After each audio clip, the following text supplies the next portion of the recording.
cough above the kitchen ceiling was wet now. Jenny Hollow heard it through 3 floors of stone, and she knew the sound. She had heard it once before, in a small upstairs room in a village outside Bristol, the year she turned 14, the year her father was hanged.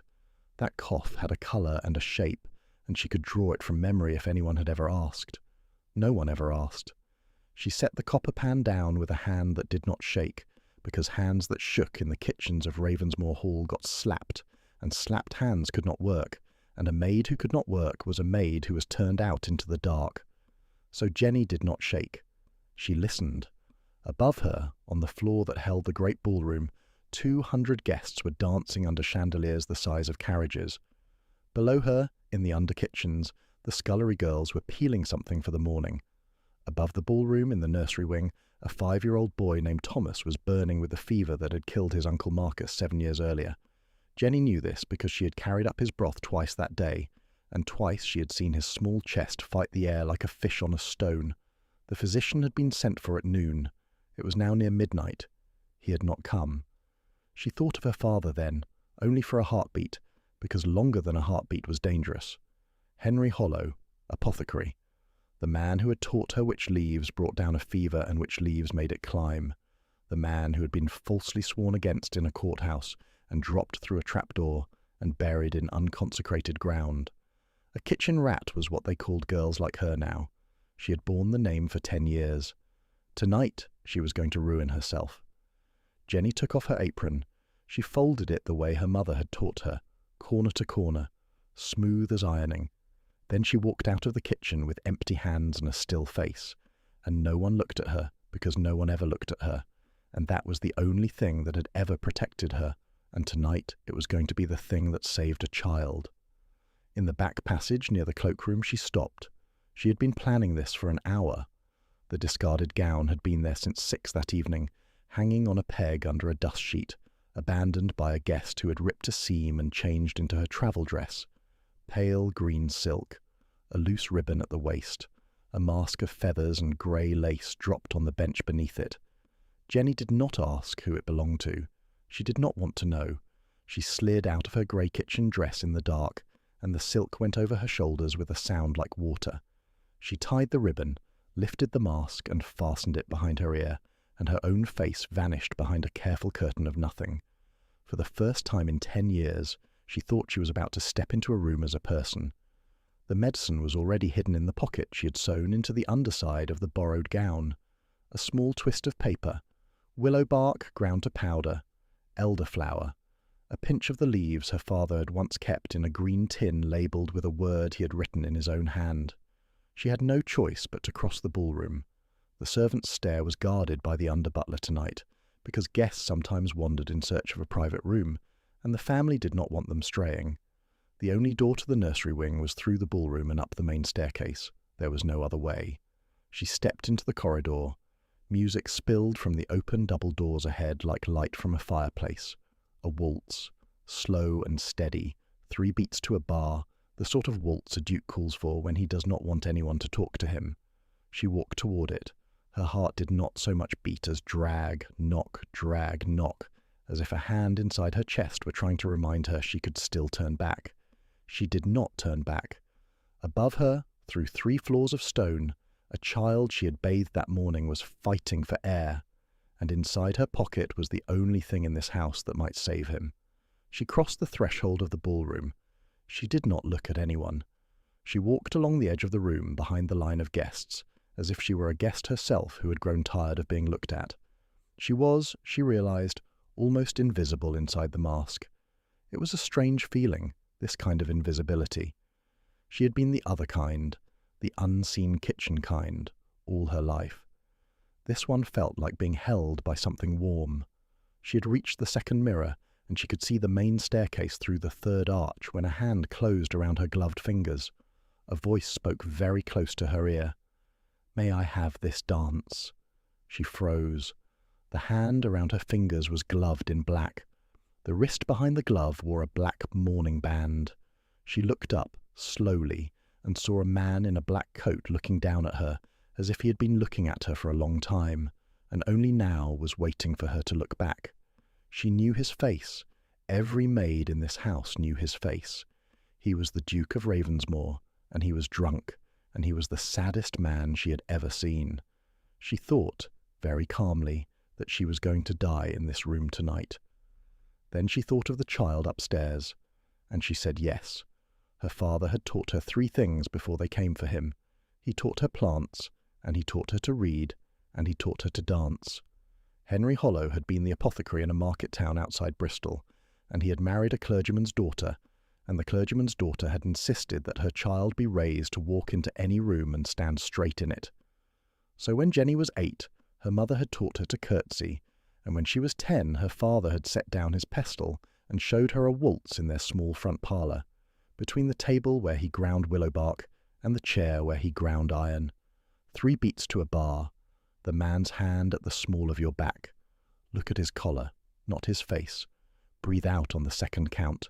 Step on the 3rd. The Duke of Ravensmoor put his hand at the small of her back. She breathed out on the 2nd count. He was tall enough that she did not have to lower her gaze far to land it on his collar. The collar was very neat.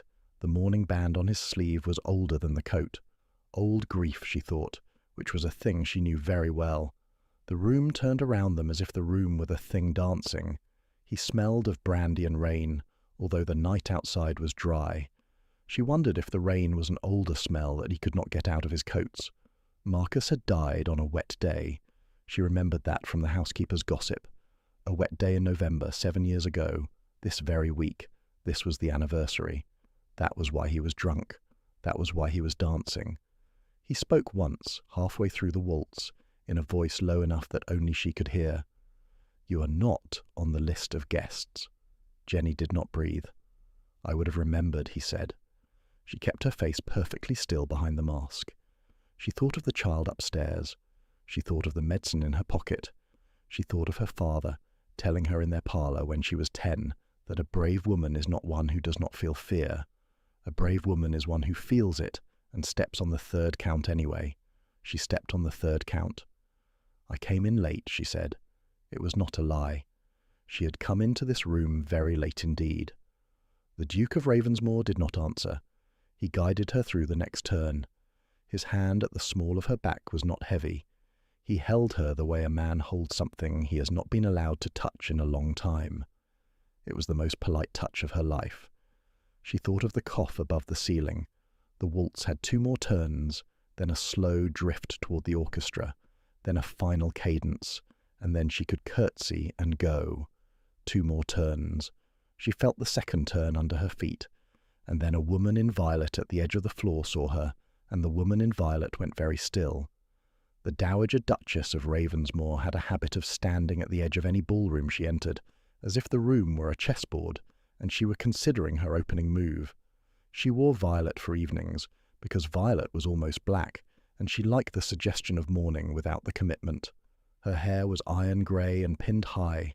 Her face had been beautiful once, and had decided, on a date she alone remembered, that beauty was a frivolous thing she would not require any further. She had been watching her son cross the room. She had seen him stop a woman she did not recognize.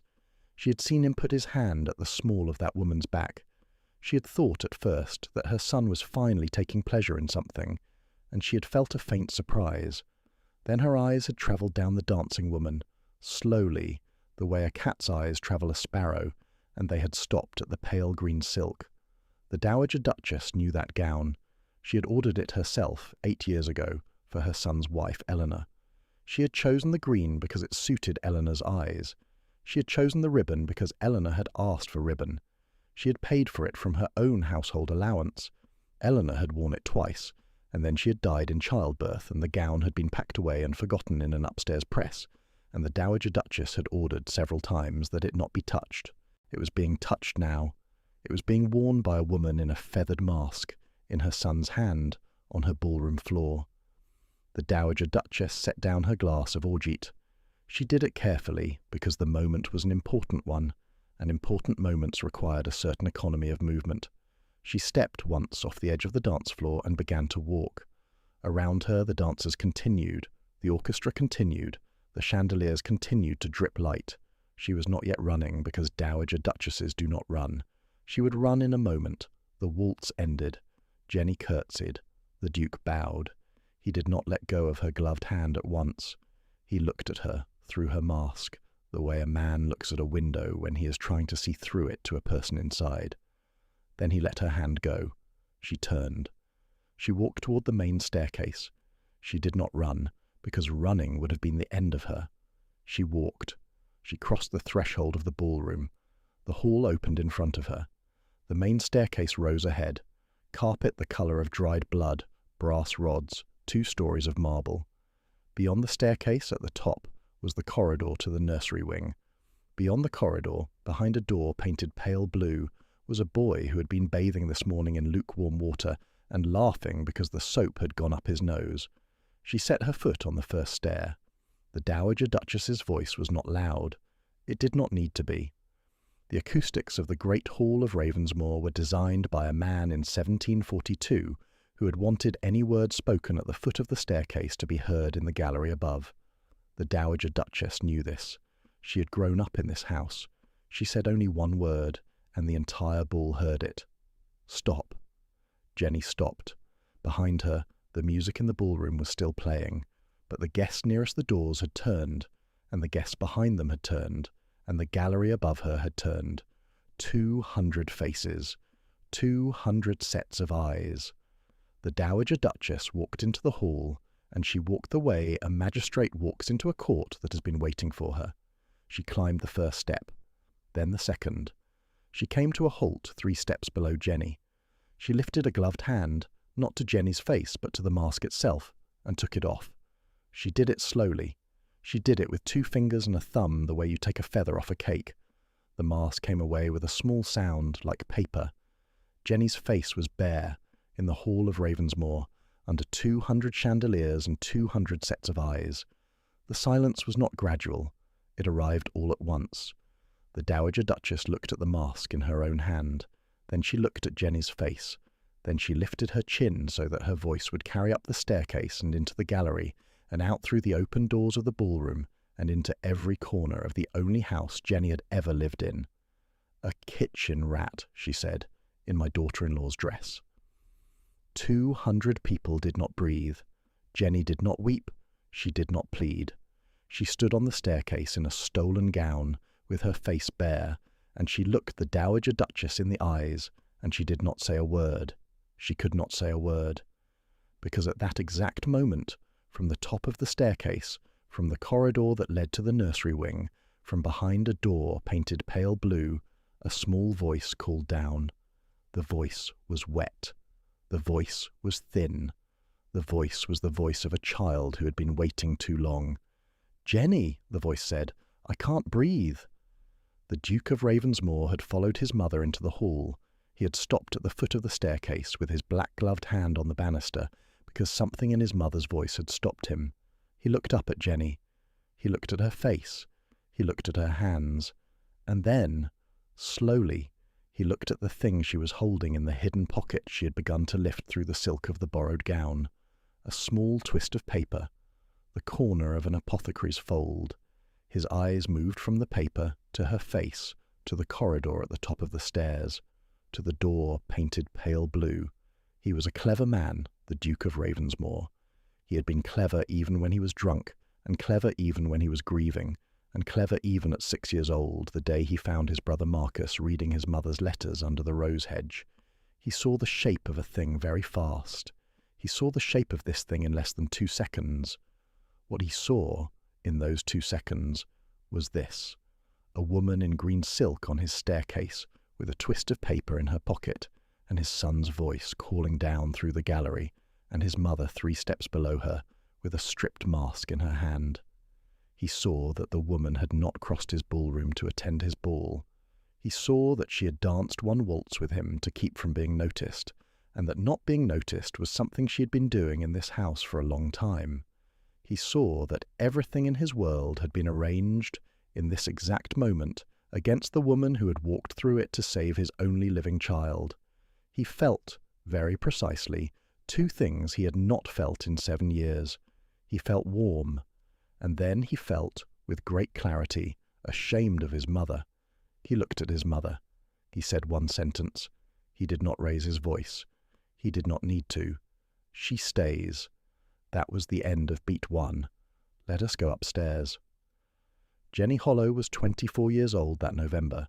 She had been born in a small market town 2 days' ride from Bristol, in a house above an apothecary's shop, where the smell of mint and dried bramble lived in every curtain. Her mother had been a clergyman's daughter, who had married down for love. Her father had been an apothecary, who had married up for the same reason. They had been, by all accounts, an extremely happy household. Even the cat had liked them. Her father, Henry Hollow, kept 3 rooms of books, 2 of them about plants and 1 about prayer. He read the prayer books on Sundays and the plant books on every other day, and he taught his only child, who was a daughter, what every leaf was for. By the time she was 9, Jenny could tell willow bark from cherry bark by the smell of the steam. By 11, she could compound a fever powder from memory. The trouble began the year she turned 14. A man named Lord Carrick came to her father's shop one afternoon in March. He was a thin lord with a long jaw and a way of looking at women that made her mother send her into the back room. He bought a bottle of digitalis tincture. He paid in coin. He left. 2 weeks later, Lord Carrick was dead. His widow was 22 and beautiful, and had been seen several times that spring in a carriage with a man who was not her husband. The man who was not her husband was sent abroad before the inquest. The widow inherited everything. The inquest needed someone. Henry Hollow had sold the bottle. Henry Hollow had signed for it in his book. Henry Hollow could not afford a barrister. Henry Hollow's name was on the page. Henry Hollow was hanged the 2nd week of June. The shop was taken for debts. The books were sold. The cat ran away. Jenny, 14, with no living relations, and a name that could not be spoken in any decent house within 20 miles, was given 2 weeks by her mother's cousin, and then turned out. The cousin was not cruel. The cousin was simply afraid. There was a difference, Jenny had learned, and the difference did not feed you. She had walked east for 3 days. She had eaten the apples she could reach without trespassing. On the 4th day she had come to the gatehouse of Ravensmoor Hall, where the housekeeper had been hiring a scullery girl, and where no one had asked her last name twice. She had given it as Holland just once when she signed the indenture. The housekeeper had not bothered to check. For 10 years she had been Jenny Holland in the books and Jenny Hollow only in her own head. She had peeled potatoes. She had scoured pots. She had moved from scullery to kitchen, from kitchen to the upstairs trays, from upstairs trays to the nursery passage. She had not raised her voice. She had not cried in public. She had not let anyone see her read. She had read, though, at night, in the housekeeper's cast-off newspapers, in the old almanacs the cook used to line her drawers. She had even twice slipped into the library when the family was at Bath, and read herself blind for an hour at a time. She had also kept, very carefully, in a tin under her bed, the only 3 things she had brought with her from her father's house: a small notebook in his hand, a pinch of dried elderflower, and a folded letter he had written to her the morning before they came for him, telling her that he was innocent, telling her where his other notebooks were buried, telling her that he loved her, telling her that one day, if she lived long enough, she might be able to use what he had taught her to save someone who deserved saving. That last line had carried her 10 years. The hall was the only home she had now. It was also her cage. She could not leave without a character reference from the housekeeper, and the housekeeper would not give her one because the housekeeper had become attached to her work. She could not write home because there was no home to write to. She could not save because her wages went straight to the cobbler when her boots wore through, and the boots wore through every winter. She could not even fall ill, because a maid who fell ill was a maid who was sent to the workhouse, and the workhouse was a place from which Jenny Hollow had heard, in 10 years of listening, exactly nobody return. The cage was not made of bars. It was made of references and boots and silence. She had seen the Duke himself only at distance 3 or 4 times each year, on the rare occasions he had been in residence. He had been at the family hunting lodge in the Scottish borders for most of the 7 years since his brother Marcus died, returning to Ravensmoor only for short stretches in spring, and only because the county required it. He had come back this autumn for his son. He had been at the Hall for 6 weeks. He had not, in those 6 weeks, set foot below stairs once, and Jenny did not believe he had ever seen her face. She was not a person to him. She was a kind of weather inside his house, like the smell of bread on a Tuesday morning, present and unremarked. Then in October, the cough started in the nursery, and Jenny Hollow understood, for the first time in 10 years, that her cage was about to have a door. The boy's name was Thomas. He was 5. He was the only child of the Duke of Ravensmore and his late wife Eleanor, who had died bringing him into the world. He had grey eyes like his father, and a slightly stubborn jaw, and an unreasonable fondness for buttered carrots. He had been bathed by Jenny 3 mornings a week for the last 14 months, because the nursery maid did not like cold water, and Jenny did not mind it, and Thomas had insisted, in the way that small children do, that he would be bathed by the kitchen lady, or not bathed at all. The first morning Thomas had chosen her had been in September, when his regular nursery maid, a Mrs. Penny, had been called away to her sister's wedding. Jenny had been sent up with the breakfast tray because nobody else had been free, and she had set it on the dresser and turned to go, because a kitchen maid did not stand about in the nursery wing. She had not expected to see the boy at all. He had been sitting up in bed in a long white nightshirt, looking at the ceiling, and he had said, without looking at her, "Are those the right ones?" She had stopped at the door. She had thought, for one careful second, that she ought to pretend not to hear, because the boy was the heir of the house, and the heir of the house was not in conversation with the girl who brought the tray. Then she had looked up at the ceiling, and her breath had caught a little. His mother had painted the constellations there in the last month of her life. Jenny had heard about the painted ceiling from the housekeeper, who had heard about it from the head housemaid, who had stood in the room while it was being done. The painting was clumsy in places. The Duchess Eleanor had not been a trained painter. She had only wanted to leave her son a sky he could look at after she was gone. There were 7 constellations on that ceiling. Jenny knew 6 of them by heart, because her father, in the same parlour where he had taught her to dance, had owned a small folding star map he liked to spread on the table on summer evenings. She had learned them before she could spell them. She had said, very quietly, "The cluster on the western side is wrong by about 3 handspans. Orion's belt should not be above the lion. It belongs beside the bull." The boy had sat up properly. He had asked her how she knew. She had told him. Some of it. The part about her father owning a star map. Not the rest. He had listened with his whole body, the way only small children listen, with his small mouth slightly open and his fingers gone still on the counterpane. When she had finished, he had said, "Then come back tomorrow morning, please. I want to know the rest. Mrs. Penny will not mind." Mrs. Penny had minded a great deal, but the boy was the Duke's heir, and his small voice in this house carried farther than anyone realized, and the next morning Jenny had gone up with the breakfast tray again, and the morning after, and the morning after that, until the housekeeper had simply added bath time to her duties, without remarking on it. The boy had taught Jenny, over 14 months, how to count bubbles in his bath water. Jenny, in return, had taught him every constellation that was visible above Bristol in any month of the year, and several that were only visible from the equator, which she had never seen and had read about in an old astronomical almanac in the housekeeper's drawer. She had not known, when she began bathing him, that she would come to love him. Loving was not a thing she had been given permission to do since she was 14. The first time she had understood that she loved him had been on a Tuesday in February, when he had got soap in his eye and had begun to cry, and she had said his name, and he had reached blindly through the water for her hand, and taken it without seeing her, the way a child takes the hand of a person it trusts in the dark. Loving Thomas had become, after that, an act of small, private mutiny. She had carried it inside her chest the way another woman might carry a hidden letter. She did not think anyone in the house, with the possible exception of the boy himself, understood what those bath mornings had given her. She had been a kitchen maid in this hall for 10 years before she had been spoken to in a full sentence by anyone who lived above the kitchen stairs. The first person who had done it had been a 5-year-old boy who had wanted to know about a painted ceiling. In the 2nd week of October, he caught a cold. By the 3rd week, the cold was a cough. By the 4th week, the cough was wet and rising.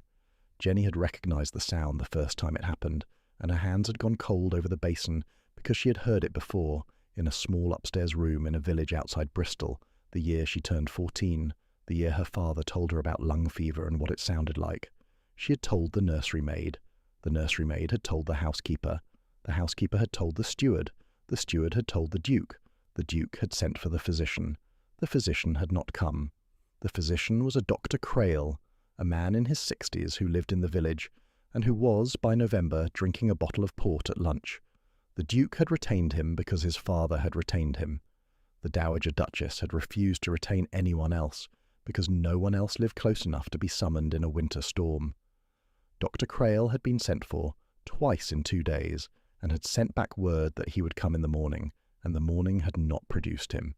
The Dowager Duchess had not insisted. The Dowager Duchess, in fact, had not gone up to the nursery wing once during the boy's illness. She had said it was not her place. She had also said it was important the household keep to its plans, and the masked ball had been on the calendar for 6 months, and important guests were expected. By the night of the ball, Thomas was burning at 104 degrees, and his nursery maid was in tears in the linen room, and Jenny Hollow was standing in the kitchen with a tray of broth in her hands, listening to the cough come down through 3 floors of stone, and thinking very carefully, very slowly, about the green tin under her bed. If she went up the back stair, she would be stopped. The under-butler was guarding it tonight. The Dowager Duchess had given the order herself. No servants were to disturb the gallery during the ball. If she gave the medicine to the nursery maid would not know how to administer it, and would dose by feel, and would either give too much or give it cold, and either error could kill the boy as efficiently as the fever was already trying. If she did nothing, the boy would be dead by sunrise. She had seen this cough before. She knew how many hours it had left in him. She had stood in the kitchen for a full minute with the broth tray in her hands. Then she had set it down and walked, very calmly, toward the cloakroom. She had known about the abandoned gown for an hour. She had seen the discarded mask. She had been thinking about it, in the back of her head, since 6 that evening, the way a woman thinks about an open door she had not been told to walk through. She had walked through. That was the cage and the door of it. That was beat 2 of Jenny Hollow's life. Beat 3 began on a staircase, 3 steps above the Dowager Duchess of Ravensmore, with the Duke at the foot of the stairs saying she stays. His mother turned slowly. The orgeat was still in her hand. She lifted it once and set it down on the small table near the newel post. She straightened. She looked at her son. Edmund, she said. She used his first name. It was the most dangerous thing she did all night, and not one guest in the great hall understood why. He met her eyes. She stays, he said again. He was not drunk any more. The brandy had burned out of him in the second the boy's voice had come down the stairs. He looked suddenly like a man who had been pretending for 7 years, and had stopped pretending in the last 40 seconds. He climbed the staircase. He stopped beside Jenny. He did not look at her face. He looked at her hands. He spoke quietly, so that only she could hear. "You are an apothecary." She nodded once. "You can help him." "I can try," she said. "I'm not a physician. I'm not asking for a physician," he said. Then he turned to the gallery above. He raised his voice, but only a little, because the acoustics of the great hall of Ravensmore did the work for him. "The ball is concluded," he said. "With my apologies. Mr. Pritchard, please see the guests to their carriages. The fault is entirely mine. The hour is late. My son is unwell." Mr. Pritchard, the steward, who had been standing at the foot of the stairs in his black coat for 40 years, bowed once and turned to the assembled guests with the smooth voice of a man putting horses into stalls. 200 people who had been frozen on a held breath exhaled at once. The orchestra stopped on a half bar. The Dowager Duchess did not move. She stood 3 steps below her son in violet, with the mask still in her hand, and she watched him. Then she looked at Jenny again. She did not say anything. She lifted the mask, looked at it, and set it down on the marble of the step. She left it there. She turned and walked back into the ballroom to assist Mr. Pritchard, because the Dowager Duchess of Ravensmore did not, in front of 200 witnesses, lose any battle she had not yet finished fighting. Inside her, Jenny Hollow knew the battle was very far from finished. The Duke had taken her elbow, not hard. He had turned her up the stairs. He had walked her along the gallery, past the painted Ravensmore ancestors, past the door painted pale blue, into the nursery, where a small boy lay in a wide bed with sweat on his forehead, and his small hand opening and closing on the counterpane. The boy saw her. He saw the silk. He saw the bare face above the silk. He smiled. "Jenny," he said. Then he closed his eyes. She moved very fast. She put the borrowed gown out of her way by tucking it up into her belt with 2 hands and a single twist. She washed her hands in the basin by the window, in the cold water, and she dried them on a clean linen the nursery maid produced without being asked. She took the twist of paper from her pocket. She told the Duke to send for a kettle, hot but not boiling, with a measured cup of water, and not to bother boiling it again. She told the nursery maid to bring the long pillow from the next room, so the boy could be propped up to keep his lungs from filling. She gave instructions. She did not stop to soften them. The Duke listened to every word as if she were giving him orders in his own regiment. When she said now, he moved. The Duke of Ravensmoor, in a black evening coat with a mourning band, fetched a kettle. He held a long pillow while she lifted his son. He brought a clean cup. He measured water with hands that were steadier than hers, because he had decided to be useful, and a useful man in a crisis does not allow his hands to shake. By 2 in the morning, the boy's fever had dropped a single degree. By 3, 2 degrees. By 4, his cough had loosened, and he had asked for water, and Jenny had given him a sip with a teaspoon, and the Duke had been allowed to sit at the foot of the bed. By 5, the boy was asleep, the first real sleep he had taken in 3 days. Jenny stepped back from the bed. She had not sat down in 7 hours. The borrowed gown was creased and damp under the arms. Her hair had come undone on one side. The mask was somewhere far below them on a marble step. The Duke was sitting in the chair by the foot of the bed. He had not taken off his black coat. He had not spoken in 3 hours. He was watching his son breathe. He said, without looking at her, "What is your name?" "Jenny Hollow," she said. He nodded once. He did not move. "Sit down, Miss Hollow," he said. She sat down. "In the morning," he said, "I'm going to send for a barrister, a notary, and the Bishop of Ravensbridge. By tomorrow night, you will be a married woman, if you will consent. You will be the Duchess of Ravensmoor. You will have rooms, a maid of your own, the freedom of this house, and the legal protection of my name. And you will, by virtue of that name and that title, become the mother of this child. He has no mother. He needs one. I cannot bring him one back. I can find him one. I am finding him one." He turned his head then and looked at her. "It is not a romantic offer, Miss Hollow," he said. "I want you to understand that. It is a contract. You saved my son tonight. I am offering you in return the only thing in my power to offer. A place, a name, a child who already loves you. Refuse it if you must. But consider that, if you refuse, my mother will have you out of this house by noon, and you will be on the road again with no character. You have a choice. I want you to make it with both eyes open." He spoke like a man who had been writing the contract in his head for 3 hours while he watched her work. She did not answer at once. She looked at the boy. She looked at the Duke. She looked at her own hands, which had treated a fever through the night, and which she had not been able, in 10 years, to keep from going red and split from kitchen soap. She thought of her father. She thought of his letter, folded in a tin under a bed 3 floors above them. Then she said, "Sir, you do not know me." He looked at her steadily. "I know what I have watched you do tonight," he said. "I am proposing a contract on what I have watched." She shook her head once. It cost her something to do it, because she had not shaken her head at any man with a title since she was 14. She said, with respect, "Sir, no, not tonight, not on this. You have just buried half a brandy bottle, and you have just nearly buried your son, and your mother has just stripped a woman in front of 200 guests. You are not in a state to choose a wife. You are choosing a nurse for that boy because you are frightened to lose him. I would not be the wife you took. I would be the woman you grabbed in the dark of a bad night. I will not be married for that reason, not even for a roof." She had not known she would say any of that until it was said. The Duke of Ravensmoor did not move for a long moment. She thought then that she had ruined herself a 3rd time in one night. He said, very quietly, "You are right." She stared at him. He said, "You are right that I am frightened, and you are right that I have been drinking, and you are right that I have been wanting to grab something in the dark. I have not, in 7 years, wanted very much. I have wanted to grab you. That is correctly named. Thank you for naming it." He looked at the boy. Then he looked at her again. He said, "Here is what I will do instead.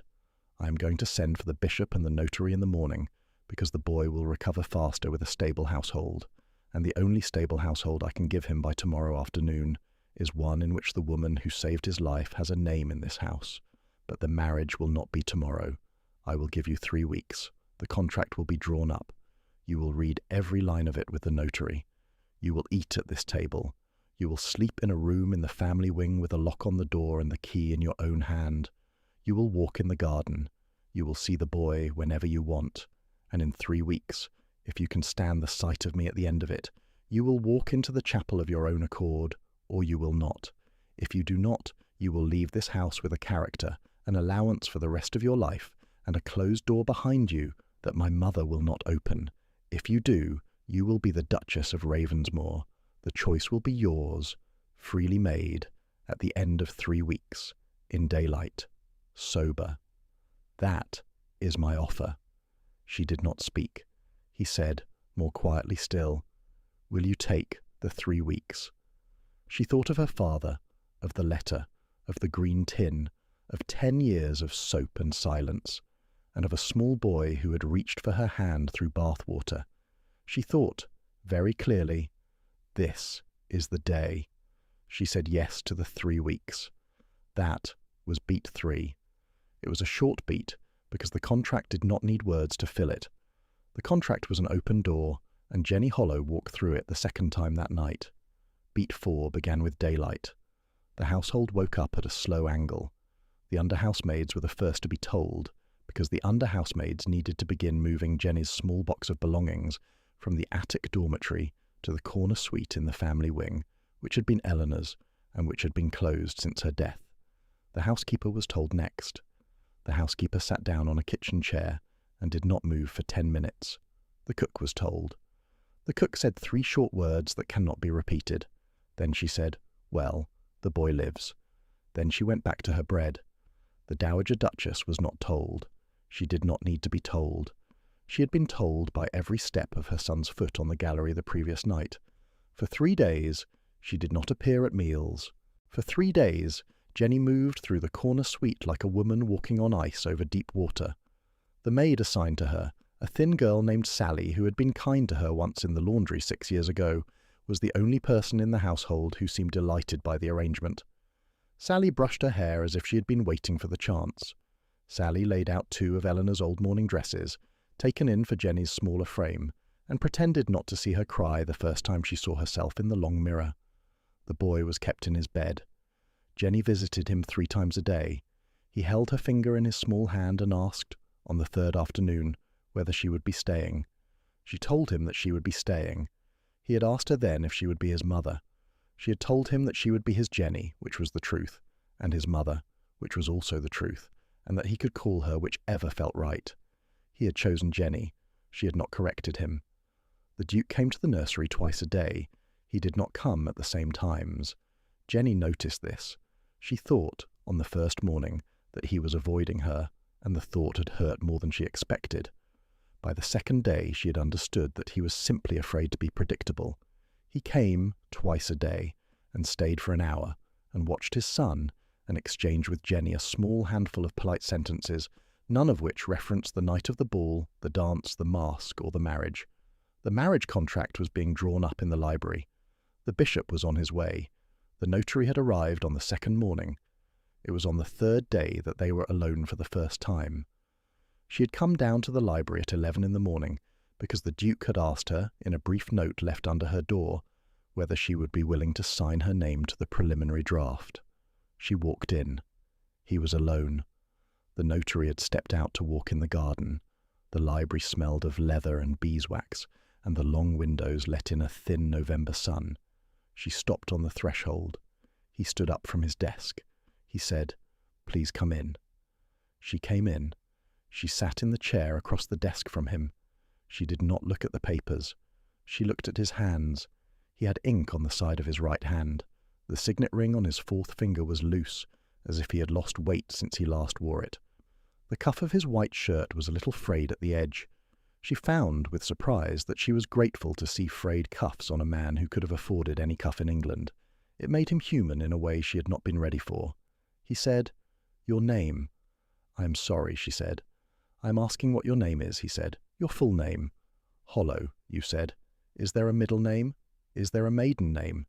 "There will be a register." The bishop will read it." She drew a breath. "Jenny Margaret Hollow," she said. "My father was Henry Hollow. My mother was Margaret Holland." He sat very still. "Holland was your mother's name," he said. "You signed in as Holland." "Yes," she said. "Why?" he said. She thought very carefully about lying. She did not lie. "My father was Henry Hollow," she said again. "He was the apothecary of Thrushleigh. He was hanged for the poisoning of Lord Robert Carrick of Beechwood 18 years ago this June. He did not poison him. The widow did. The widow remarried a year later, abroad, and bought a house in Provence. My father sold the Digitalis, and his name was on the page, and there was no money for a barrister. I was 14 when they took him." She stopped. She had not said all of that in a single breath since she was 15. The Duke had not moved. She said, "I changed my name because I did not believe the household would hire the daughter of a hanged man. They would not have. They were right not to." He said nothing. She said, "If this is the place to refuse the contract, I will understand." He stood up. He walked slowly to the long window. He looked out at the garden, where the notary was bending to look at a late rose. He spoke without turning around. "Lord Robert Carrick," he said. "Yes," she said. "He was my mother's first cousin," he said. "He was the man my mother believed was poisoned by an apothecary in Thrushleigh 18 years ago this June. She has spoken about it, once a year, on the anniversary, for 18 years. She has not forgiven the man she believes did it, or his daughter." The room was very quiet. He turned around. "She has not," he said again, "forgiven him." Jenny stood up. She kept her hands folded in front of her. She did not weep. Not in this room. Not yet. She said, "Then I should leave today." He said no.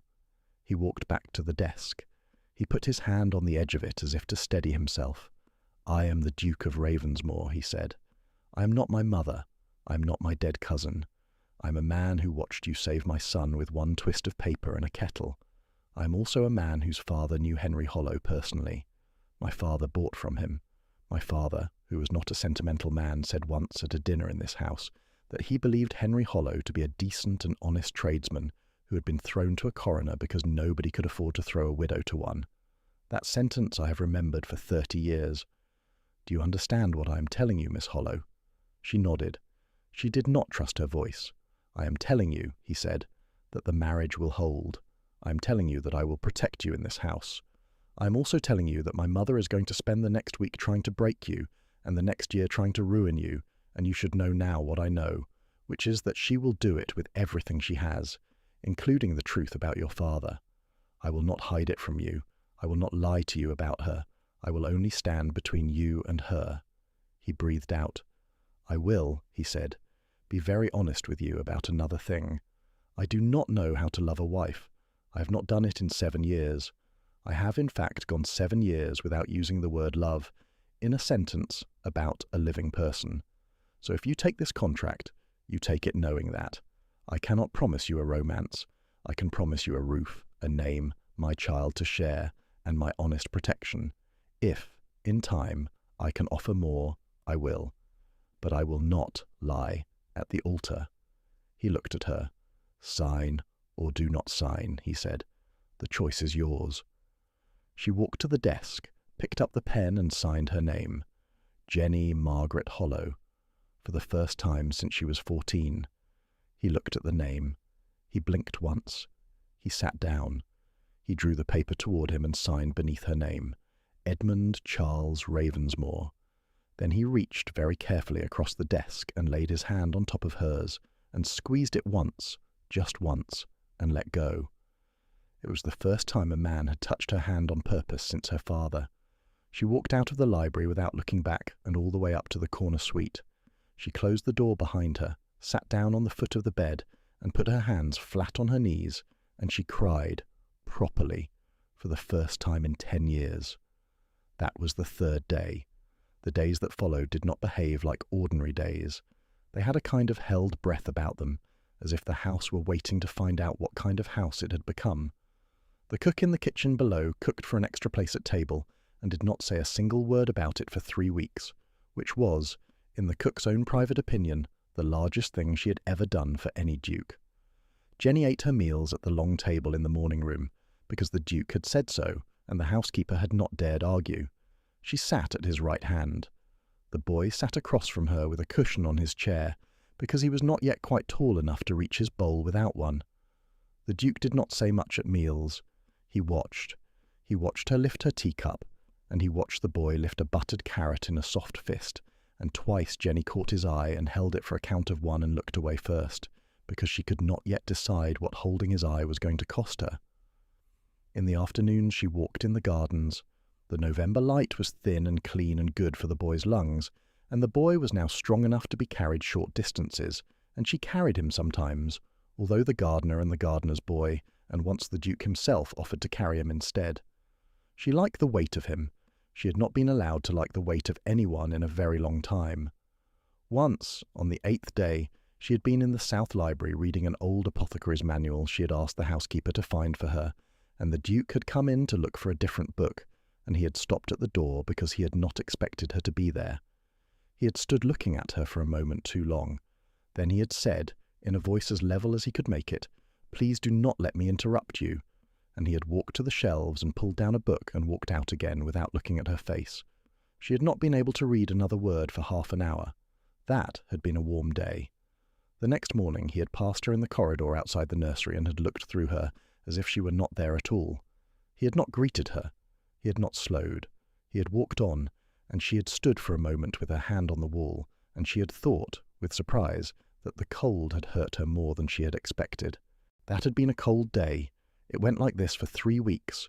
Warm, cold, with a faint upward tilt to it, the way water rises in a kettle that has been put on a slow flame. She did not, in any of those days, ask him what he was doing. She had her own work. She had taken charge of the nursery with the housekeeper's consent and Mrs. Penny's grateful and resentful permission. She had taught the head housemaid how to test for the early sound of a wet cough. She had drawn up a list of medicines to be kept in a locked cupboard in the nursery wing, and the Duke had signed for the cost without looking at the list. Once, in the 2nd week, the boy had got a small fever in the night, a thing of no consequence, the kind of fever a healthy child runs when he is growing. She had been in the nursery before the nursery maid had finished calling for her. The Duke had been there too, in his shirt-sleeves, with his hair undone. They had stood on either side of the bed in the dim lamplight, and the boy had reached for both of their hands at once and held them, one in each small fist, and gone back to sleep without seeing either of them. They had not spoken. They had only sat there, with the boy holding them, and after a while the Duke had said, in a voice so low she almost missed it, "This is what it would have been with Marcus." She had not answered, because an answer was not what he had wanted. She had only let her hand stay where it was, with the boy's small fingers wrapped around her thumb and the Duke's hand on the other side, until the dawn began to come up. That had been the warmest day. By the 3rd week, the lock and key the Duke had promised her on the door of her room were still there, but she had stopped using them. She had stopped without deciding to. Sally had noticed. The housekeeper had noticed. The Duke, who noticed everything, had said nothing, because saying anything would have undone it. On the Saturday of the 3rd week she went into the chapel alone, before the household woke. She walked the aisle from the door to the altar. She stood at the altar rail in her grey wool morning dress, with her hair in the plain knot Sally had taught her to do for herself, and she said aloud, to the empty chapel, "I am choosing this with both eyes open. I am 24 years old. I have read the contract. I am not being grabbed in the dark. I am choosing." The chapel did not answer. She had not expected it to. She had only wanted to say it, where she could hear herself say it. She walked out. She went to the Duke's study and told him, in 3 sentences, that she would be in the chapel on Tuesday at 11. He set his pen down on the blotter very carefully, as a man sets down a glass he does not want to spill. He said, "Thank you, Duchess," she said. "Not yet." He smiled a very small smile and corrected himself. He said, "Thank you, Miss Hollow." She said, "That is also not quite right." He looked up. She said, "My name is Jenny." He said it. He said, "Thank you, Jenny." She walked out of the study and did not stop walking until she was in the garden, and once there she put her hand against the trunk of an old apple tree, because her knees had decided, without consulting her, that they were not entirely reliable, That was the last day of the warm cold pattern. After it the cold did not come back. The warm only deepened. The Dowager Duchess, on the floor below them, did not notice any of this. She was busy with her own letters in violet wax.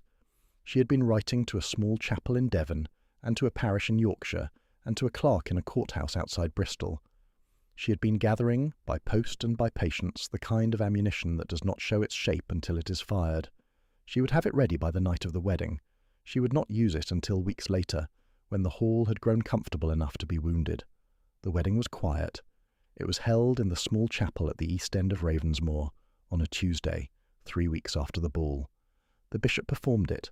Mr. Pritchard, the steward, stood as a witness, in a black coat, with the dignity of a man who knew the institution he served was older than any single duchess. Sally stood as the second witness, weeping openly. The Dowager Duchess did not attend. Thomas was carried in by his father.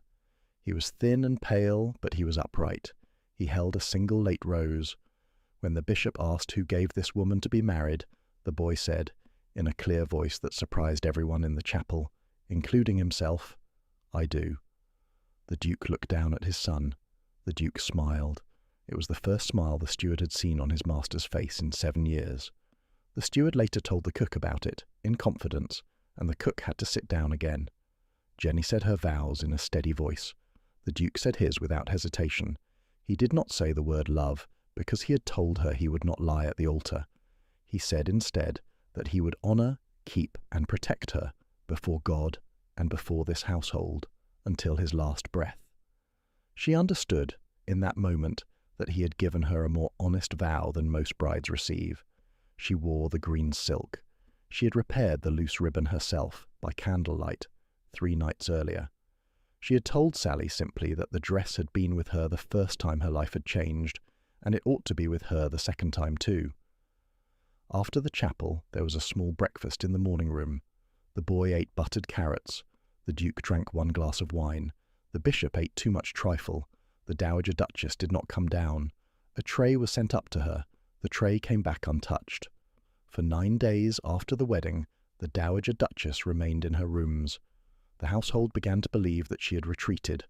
Sally, brushing Jenny's hair on the 8th night, said, "She has gone to ground, my lady. She will come out when she has decided what shape she wants to come out in." On the 10th morning, she came out. Beat 5 began at 9:30 in the breakfast room, on a Thursday, with the Dowager Duchess walking through the door as if she had been coming to breakfast every morning for a month. "Good morning," she said. Jenny stood up. The Duke stood up. The boy, who was being fed toast soldiers at a small table by the window, did not stand up because he did not know he had to. The Dowager Duchess walked to the head of the table and sat down. She picked up the teapot, poured tea for herself, and set the pot down again with the small click of a woman placing a piece on a board. She looked mildly at Jenny. "I have come to apologize," she said. Jenny did not speak. The Duke did not speak. "I behaved badly," the Dowager Duchess said, "on the night of the ball. I had not been informed of my grandson's illness in any proper detail. I had not been informed that the physician had declined to come. I had not been informed that one of our household staff had medical training. I was, in short, ignorant of several material facts, and in my ignorance I performed an action that I now regret. I removed a mask. I named a woman as a kitchen rat. I owe that woman my grandson's life, and I owe her the apology I'm offering now." She lifted her teacup. She drank. She set it down. She looked at Jenny. "I would like," she said, "to be introduced. Properly. Edmund, will you do the honours?" The Duke looked at his mother for a long, silent count of 4. Then he said, with very careful courtesy, "Mother, may I present my wife, Jenny Margaret Ravensmoor, Duchess of Ravensmoor. Jenny, my mother, the Dowager Duchess of Ravensmoor." Jenny curtsied. The Dowager Duchess inclined her head. "Welcome to this household, Duchess," the Dowager Duchess said. "I am honoured, madam," Jenny said. The Duke watched both of them. Jenny could see in the side of his jaw that he did not believe a word of any of it. Neither did she. But the Dowager Duchess ate 2 pieces of toast, drank her tea, and went to look at the gardens. And for several days she did not strike. On the Wednesday afternoon, Mr. Pritchard came to the Duke's study with a small parcel wrapped in oilskin.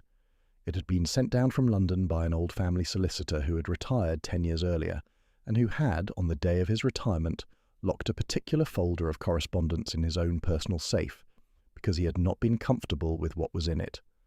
Mr. Pritchard had written to him at the Duke's request the morning after the masked ball. The solicitor had answered within the week. He had asked only that, if the contents were ever used, the source not be named while he was alive, because the source was 83 years old and still afraid of one Dowager Duchess in particular. The Duke read what was in the parcel over the next 4 hours. He drank 2 glasses of water and no brandy.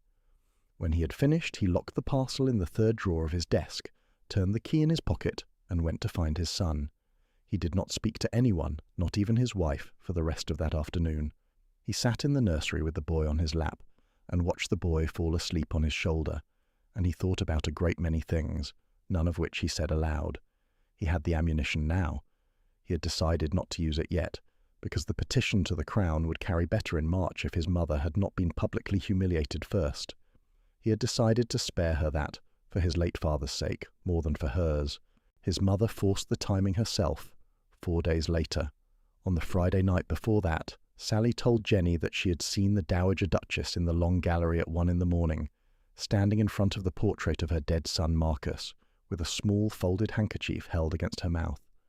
The Dowager Duchess had not been weeping in any loud way, because Dowager Duchesses do not weep loudly.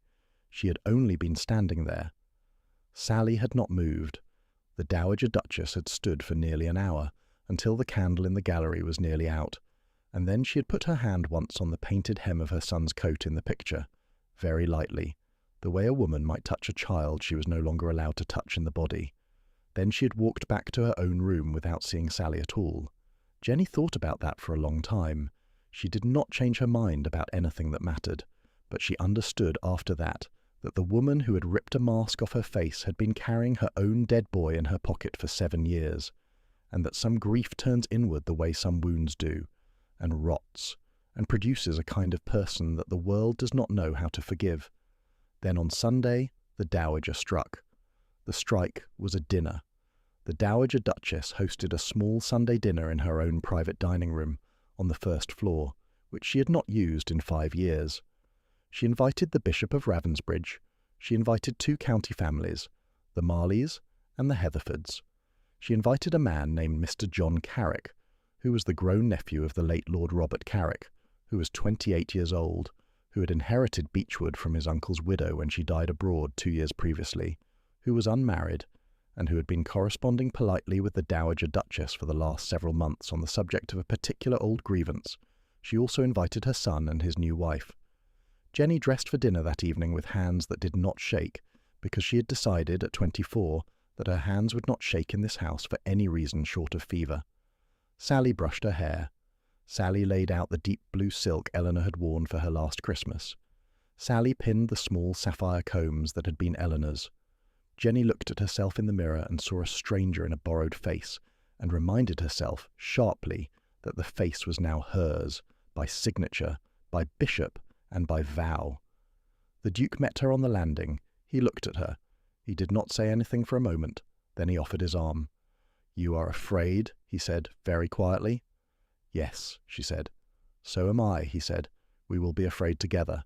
Now smile, please, because we are about to walk into a room full of my mother's friends, and I would rather not give them the satisfaction." She smiled. It was not a real smile. It was, however, a good one. The dinner began with soup. It progressed through fish and a roast. It progressed through wine. The bishop spoke about Lent. The Marleys spoke about hunting.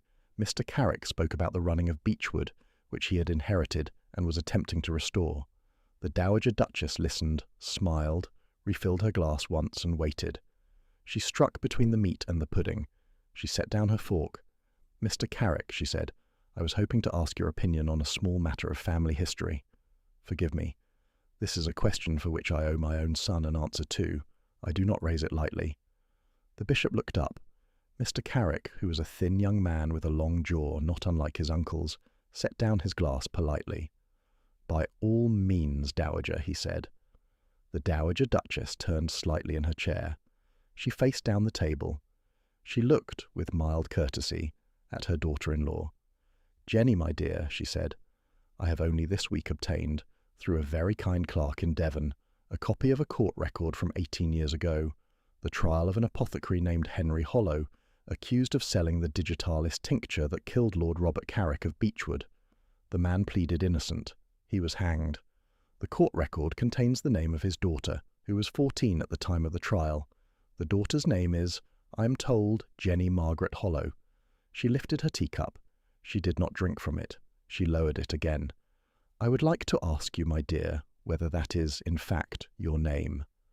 The table was very quiet. The bishop set down his fork. The Marleys looked at their plates. Mrs. Heatherford pressed her lips together. Mr. Carrick looked for the first time at Jenny with a great deal of interest. Jenny stood up. She did not stand up to flee. She stood up because her father had taught her, when she was 9, that an apothecary stood when he gave testimony. She stood because she had decided, in that exact second, that the Dowager Duchess of Ravensmore was not going to receive her answer sitting down. It is, she said. The room exhaled. The Dowager Duchess smiled faintly. She let the silence run for 2 long seconds. Then she opened her mouth to deliver the rest of the strike. The Duke spoke first. He did not stand. He did not raise his voice. He turned his head and looked at his mother, and he spoke as if there were no one else in the room. Mother, he said, I am aware of my wife's father. I have been aware since the 3rd day after the masked ball. I made the decision to marry her with full knowledge of the matter. I made it because, having read my late father's own correspondence on the case, I am persuaded that Henry Hollow was hanged for a crime he did not commit, and that this household, in its public silence at the time, was complicit. I intend to repair that silence. I intend to apply to the Crown for a posthumous pardon.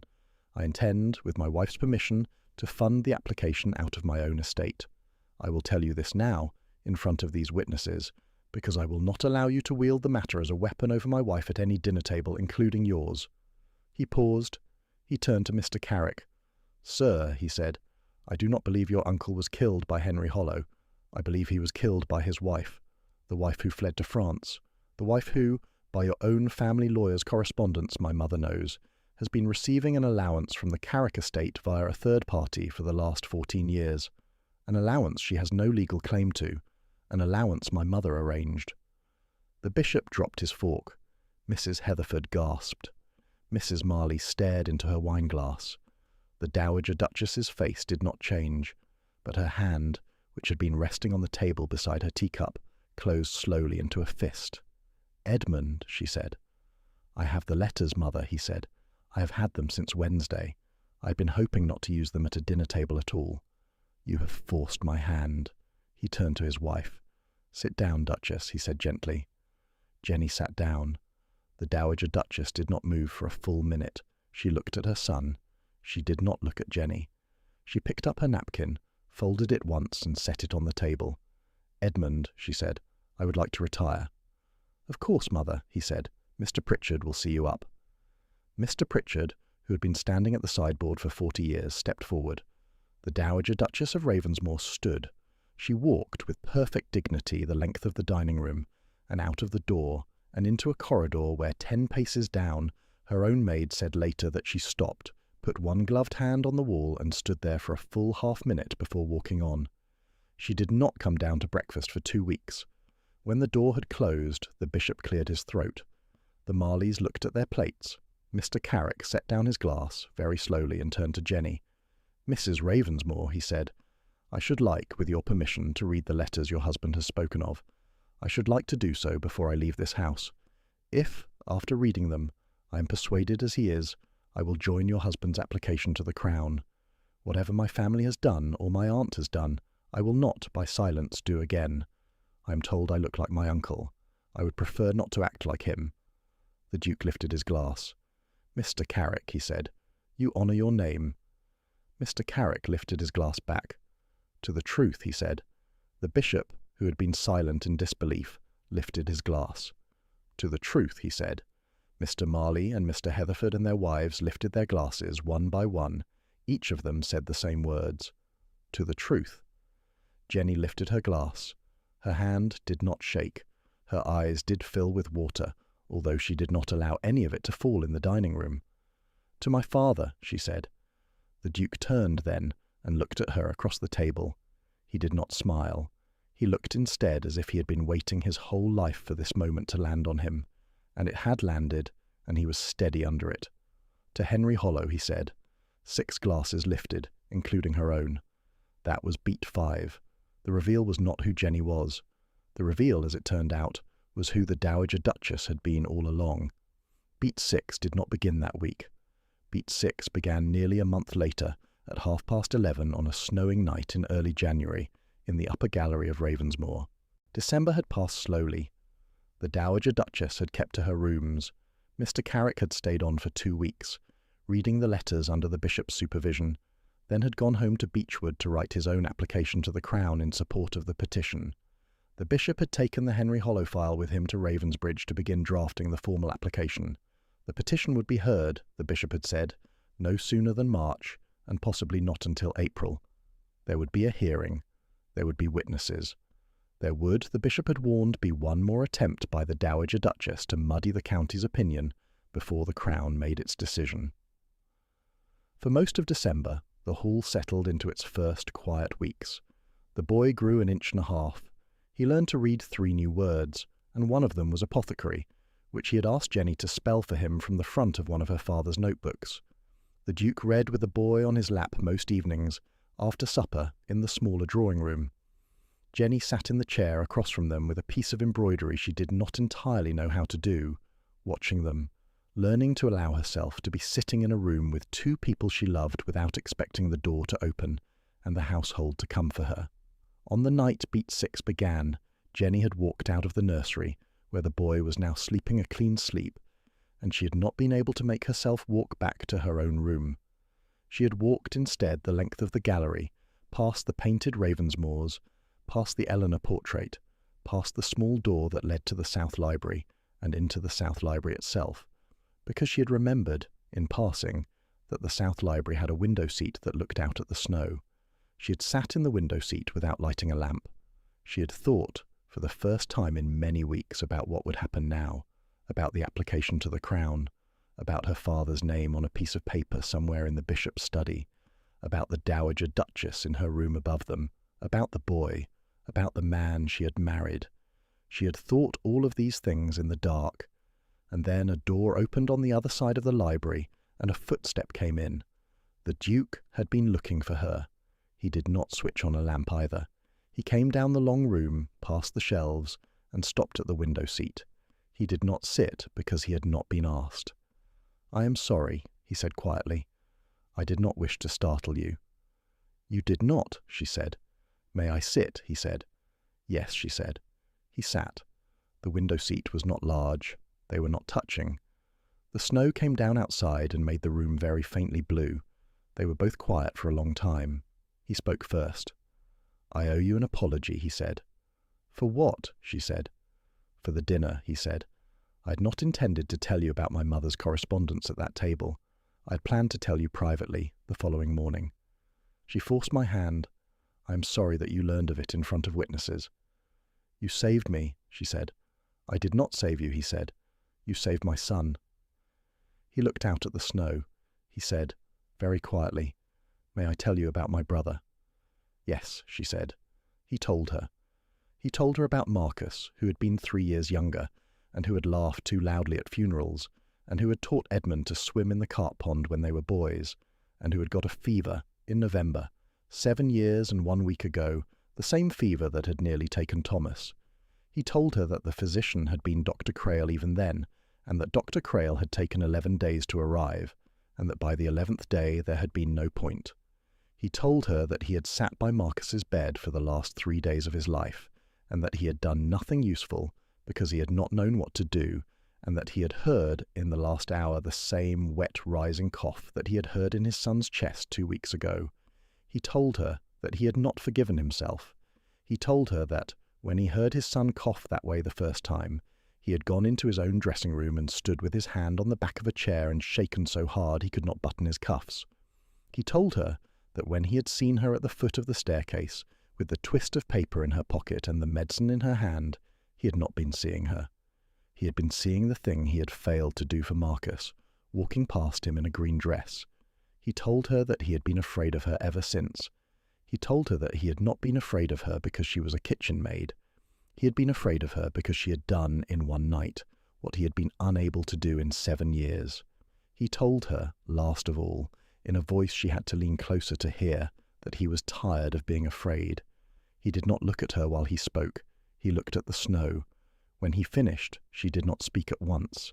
She let his words live in the air for a few seconds, because the words were old and large and deserved their space. Then she said, very quietly, "My father wrote me a letter the night before he was hanged." He turned his head. "I have it still," she said. "I have read it twice a year for 10 years. It told me that I had been raised to be useful, that the world would try to take that from me, and that one day, if I lived long enough, I would have the chance to use what he had taught me to save someone who deserved saving.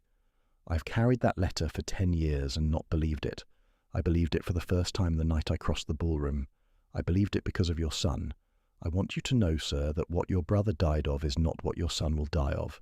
Because of what your brother died of, your son will live. Do you understand? The death taught the cure. The cure is in this house now. It is sitting in this window seat with you. It will not leave." He sat very still. He said her name. "Jenny," he said. She did not answer. She let her name be said. He lifted his hand. He did not touch her face. He touched the back of her hand on the window seat between them. He laid his palm flat over her knuckles. He did not press. She did not move her hand away. "I do not know how to love a wife," he said. "I told you that in the library. I am telling you now that I know how to learn. I am telling you now that, if you can be patient, I will learn." She turned her hand. Their palms touched. Her fingers closed around his. "We will both learn," she said. They sat in the window seat for a long time. He said, "Finally, my mother will not be done." "You know that." "I know," she said. "She is preparing one more strike," he said. "I think it will come at the Candlemas Gala. The house is open then. The county comes. She will not let it pass without one more attempt." "What can she do?" Jenny said. "You have the letters." "She can do," he said, "what she has been doing for 30 years. She can change the story. She can plant a different story in the county before the Crown receives the petition. She can ruin the petition without ever speaking my brother's name. I know my mother. I have lived with her for 35 years. Then we will be ready," she said. "We," he said. "We," she said. He smiled. It was the second smile the household had seen on his face in 7 years. It was not for the steward this time. It was for her. He stood up. He did not let go of her hand. He drew her to her feet. He drew her slowly across the dark library to the door. He stopped at the door. He said, "May I kiss you, Duchess?" She lifted her face. "You may," she said. He kissed her once, on the forehead, very gently, like a man putting his hand against a stove to test whether it was still warm. It was warm. He walked her back to her room. He bowed at her door, said good night, and did not come in. She closed the door and leaned against it, and she thought, for the first time in 10 years, that she was not alone in this house. That was beat 6. The cage was opening on its second hinge. Whatever the Dowager Duchess was planning, the wall between Jenny and the Duke was no longer a wall. It was a door. It was open. The Candlemas Gala at Ravensmoor was the second largest event in the county calendar. It happened in the first week of February every year, in the great hall and the long dining room, and the county came whether or not they were on speaking terms with one another, because to skip the Ravensmoor Gala was to admit to a feud, and county families did not admit to feuds in writing. This year, the county was coming for a different reason. They were coming to look at the new Duchess. The story had spread. The story of the masked ball. The story of the dance. The story of the mask removed on the staircase. The story of the boy's voice calling down. The story of the Dowager Duchess's dinner. The story of the toast. The story of the rumoured petition to the Crown. By the last week of January, the story had reached every drawing room within 60 miles, and it had reached them in 8 different versions, some of them more accurate than others. The gala would be the first time the county could see Jenny. The Dowager Duchess had not come down to dinner in more than a month, but on the morning of the gala she came down to breakfast. She wore lilac. She greeted the Duke politely, then Jenny politely. She drank her tea and returned to her rooms. Sally, brushing Jenny's hair that afternoon, said, "My lady, she is going to do something tonight." "I know," Jenny said. "What can we do?" Sally said. "We can be ready," Jenny said. "Bring me the small green tin from the dressing table." Sally brought it. Jenny opened it. She took out 3 small folded papers. Each paper was about the size of a playing card. Each paper contained a small twist of dried leaf. She closed the tin. She put the 3 papers, very carefully, into the sewn pocket on the underside of her gown. Beat 7 began at 9:30 in the Great Hall of Ravensmoor, with 240 guests, a string quartet, and the largest collection of county eyes Jenny Hollow had ever stood under. She walked in on the Duke's arm. She wore the green silk again. She had repaired it for the 2nd time. The bishop had advised it. The county, he had said, would understand the symbol. The county did understand. The hall went quiet for a moment when she walked in. Then a small, slow ripple of applause, started by Mr. Carrick at the foot of the stairs, ran through the room. The Dowager Duchess stood at the side of the room in lilac. She did not applaud. She did not need to. She watched. The dinner was elaborate. The dancing began at 11. Jenny danced once with her husband, once with Mr. Carrick, and once with the bishop, who was an awful dancer but a kind one. She did not dance with Mr. Marley. She did not dance with Mr. Heatherford. She did not dance with anyone the Dowager Duchess might have planted in the room. At midnight, the Dowager Duchess struck. She did not strike through Mr. Carrick. Mr. Carrick, she had finally understood, was on the wrong side. She struck instead through a thin woman in maroon who had arrived from London that morning, an old friend of hers from her own girlhood, a Lady Stoke, who had once been mistress of a small estate in Yorkshire, and who had, some years ago, hired a kitchen maid named Jane Hollow on the recommendation of a parish in Bristol, and who had dismissed her 6 months later for the theft of a silver spoon. This was not true. Jenny had never been to Yorkshire. Jenny had never been within 100 miles of Lady Stoke's estate, but Lady Stoke's testimony, given at a county gala in front of 240 witnesses, would be very difficult to dispute. The Dowager Duchess walked Lady Stoke into the great hall on her arm. The string quartet stopped between numbers. "Lady Stoke," the Dowager Duchess said, in her clearest voice, "has just arrived from London. I was hoping she might be persuaded to share with our new Duchess a small piece of her own history." "Lady Stoke, my dear, would you be so kind?" Lady Stoke smiled. "Of course," she said. The hall went still in that particular way it had a habit of going still in this house. Lady Stoke began. It was a careful story. She had once, she said, hired a young woman by the name of Jane Hollow. The young woman had come with a parish reference from Bristol. The young woman had been an excellent worker, but at the end of 6 months a silver spoon had gone missing. The spoon had been found in the young woman's box. The young woman had been dismissed without character. Lady Stoke paused. She looked with very polite curiosity at Jenny. "I had no idea," she said, "that Lady Ravensmoor might be the same person. I am, of course, prepared to be entirely wrong." The Dowager Duchess smiled. 240 pairs of eyes turned to Jenny. The Duke moved 1 step forward to stand beside her. Mr. Carrick moved 1 step forward on her other side. The bishop, at the side of the room, set down his glass. Jenny did not move. She thought, very calmly, that this was the moment she had been raised for. She lifted her chin slightly. She let the silence run for 2 full seconds. She did not let it run a third because she had learned on a staircase a month ago that letting a silence run too long was a kind of surrender. She said, in a perfectly clear voice, "Lady Stoke, you are wrong." The room exhaled. She continued. "I have," she said, "never been to Yorkshire. I have never been employed by you. I have never been employed under any name other than the one on the indenture I signed at 14, in this hall, at the kitchen door. That name was Jenny Holland, taken from my mother's family. The housekeeper has held the indenture in her own book for 10 years.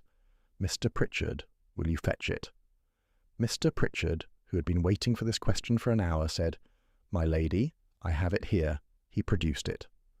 The bishop, who had been standing by the side of the room because Jenny and the Duke had asked him in advance, stepped forward and read the indenture aloud. The date of indenture, the signature, the address, the years of service, the unblemished record, 10 years of unblemished record, the character reference of the housekeeper. 240 pairs of eyes followed every word. When the bishop finished, the hall waited. Jenny did not stop. She said, "Lady Stoke, I have one more question for you. Will you be so kind as to describe the silver spoon you have spoken of?" Lady Stoke blinked. "The silver spoon," Jenny said. "You said it was found in the young woman's box. I am asking you to describe it. The pattern, the maker, the weight, the marks." Lady Stoke had not prepared for this question. The pause stretched. It was the kind of pause that, in a room of 240 people, becomes its own kind of evidence. The bishop did not move. Mr. Carrick did not move. The string quartet, which had not yet been told to start again, did not move either. 240 people had been to enough dinner parties in their lives to know what a guilty silence sounded like, and the silence of Lady Stoke at that moment was the loudest one most of them had ever heard. She said, at last, "I do not recall." Jenny did not move. Inside her chest, behind her steady face, her heart was doing the same drag and knock it had done on the night she had first walked into that ballroom in a borrowed gown. She was 24 years old. She had been a kitchen maid in this house for 10 of those years. She had peeled potatoes by the light of a single tallow candle. She had been called a rat on this very staircase 3 months ago, and now she was standing in green silk in front of 240 witnesses, asking an old friend of her mother-in-law to describe a spoon. The cost of the moment landed on her all at once. Her hand wanted to shake. She did not let it. Her father had stood when he gave testimony. So would she. She said with deliberate quiet, "You do not recall the spoon that destroyed a young woman's reference 12 years ago. The spoon was reported. The spoon was inventoried. There would be a household ledger. Lady Stoke, the question is not a trick. I am asking you to describe a spoon." The hall waited.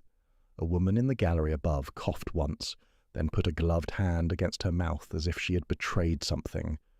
Mrs. Heatherford, in the third row of guests, lowered her eyes to her shoes. Mr. Marley, who had been a magistrate for 22 years, set his glass down on the rim of a side table with the small intentional sound a man makes when he has stopped being a guest and started being a witness. Lady Stoke did not answer. Jenny turned very slowly to the Dowager Duchess. "Madam," she said, "I think Lady Stoke has been imposed upon. I do not think she has lied to this gathering on purpose. I think she has been provided with a story she did not have time to verify. I think the person who provided her with the story is the person who walked her into this room on her arm." The Dowager Duchess's hand closed around the head of her cane. Jenny continued. She had decided, in advance, with her husband, and with the bishop and with Mr. Carrick, that she would deliver the kill shot herself. Her husband had agreed. He had told her, in the South Library 3 nights earlier, that the line should be hers, because the wound had been hers, and the line that closes a wound belongs to the woman who carries it. She delivered it now. She did not raise her voice. "Madam," she said, "you ordered the silver spoon story this week. You ordered it from a friend of your girlhood. You ordered it because your son's petition to the Crown will be heard in March. You wanted to ruin the petitioner before the Crown could hear her. You have, I am sorry to say, been doing this kind of thing for a very long time. Mr. Carrick, will you read?" Mr. Carrick read. He read the letters from the Dowager Duchess to a small parish in Yorkshire 6 weeks earlier, the letters from the Dowager Duchess to Lady Stoke 3 weeks earlier, the letters from the Dowager Duchess to the same third party who had been forwarding an allowance to the late Lord Robert Carrick's widow in France for 14 years, the letters his uncle's family lawyer had been keeping in a locked drawer since the year of the trial, because the lawyer had never been comfortable with the verdict and had been waiting his whole career for someone to ask him about it. The letters were read in full. 240 pairs of eyes did not blink. When Mr. Carrick finished, the hall was so quiet that Jenny could hear the snow against the windows. The Dowager Duchess stood very still. She did not deny it. She could not. The letters were in her own hand. The bishop confirmed it. Mr. Pritchard confirmed it. The housekeeper, who had been called for and had arrived in the middle of the reading, confirmed it. The Dowager Duchess looked finely at her son. He said, "Mother, I am asking you to retire from this house tomorrow morning. You will be provided with a dower house at Greythorn. You will be provided with an income suitable to your station. You will not return to Ravensmoor without my written permission. You will not communicate with the county on the subject of this household. You will not communicate with Lady Stoke. You will not communicate, in any form, with the Crown's office that will hear our petition in March. If you do, I will publish the letters. If you obey, I will not. The choice is yours." The Dowager Duchess looked at her son for a long moment. She looked at Jenny. She did not look at Mr. Carrick.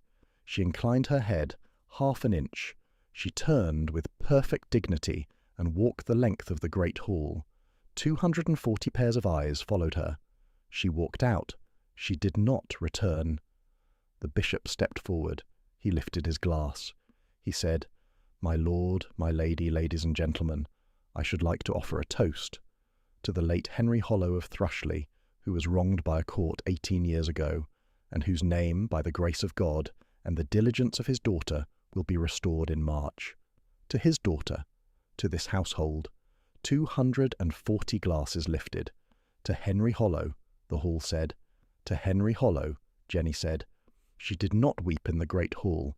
She wept properly on the staircase 15 minutes later on her husband's shoulder, after he had walked her out of the room.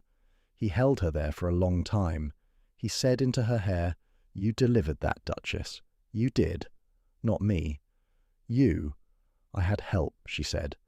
'You had help,' he said, 'because you were finally surrounded by people who recognized what you were.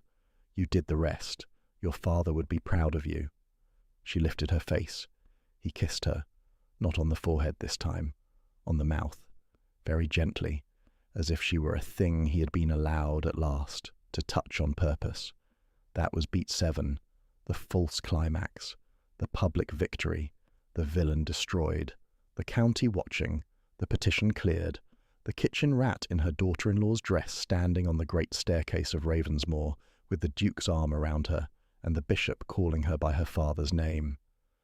Beat 8 began at the South Library window seat, that same night, after midnight, after the county had gone home and the household had gone to bed.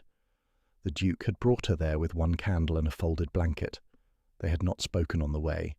They had not needed to. He set the candle down. He set the blanket on the window seat. He sat down. He did not pat the seat beside him. He simply waited. She sat. He took her hand. He said, "I have something to say to you, in private without witnesses, that I have not said in this house in 7 years." She did not speak. "I love you, Jenny Margaret Ravensmoor," he said. "I love you. I have loved you since the night you crossed the ballroom and asked me for nothing. I love the way you stood on the staircase tonight with your hands empty. I love the way you bathed my son this morning because you said it was a Tuesday, and Tuesday is bath day. I love the silence in you, which is not the silence of a woman who has nothing to say, but the silence of a woman who has decided what to say. I love you. I will say it again tomorrow. I will say it every day, in private for the rest of my life. I will say it in public when you let me. I will not say it in public if you would rather I did not. The choice is yours. I am, finally, in private, telling you, I love you." She did not answer at once. She had not been told those words by any person who said them and meant them since she was 14. Her father had said them on the night before they came for him, in the letter she still kept in a tin under her own dressing table. Her mother had said them earlier, when her mother had still been alive. Nobody had said them in the 10 years between. Those 2 words had been kept on a high shelf inside her chest for the whole of her grown life, and the shelf had grown very dusty, and the words themselves had grown very heavy when she went, just then, to lift them down. She did not lift them down all at once. She lifted them down by their corners. She put her free hand on the side of his face. It was the first time she had touched his face on purpose.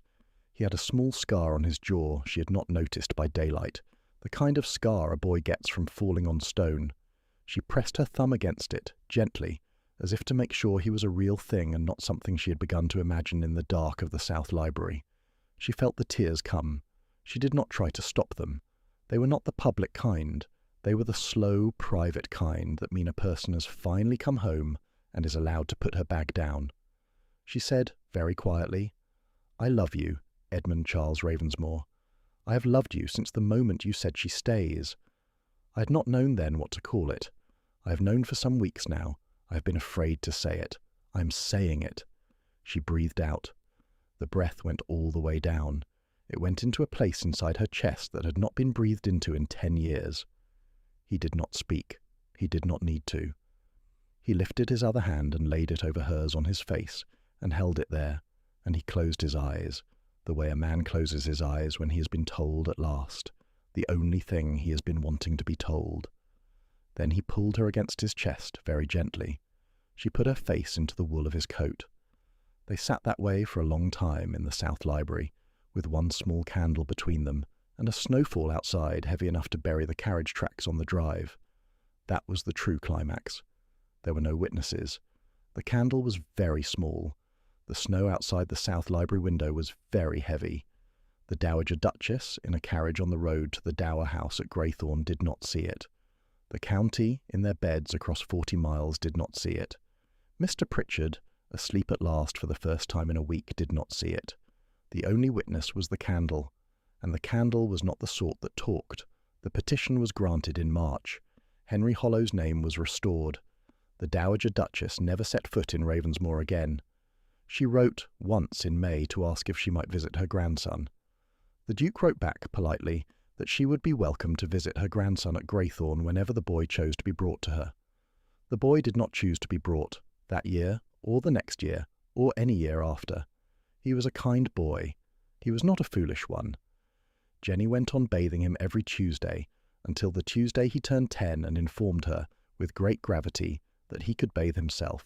She had laughed and let him. He had then, with even greater gravity, asked her to brush his hair instead, because he liked the brushing, and the brushing he intended to keep. She had brushed his hair on Tuesdays for the next 8 years. When Thomas was 12, he had a real painter sent up to the nursery to touch up the painted ceiling, because his mother Eleanor's brushwork had begun to flake in places. He had given the painter one strict instruction. Eleanor's clumsy hand was to be kept visible underneath everything new, because the ceiling was hers and would always be hers. He had given the painter one other instruction. Orion's belt was to be moved across the room very carefully to sit beside the bull where it belonged. He had not told Jenny he had done it.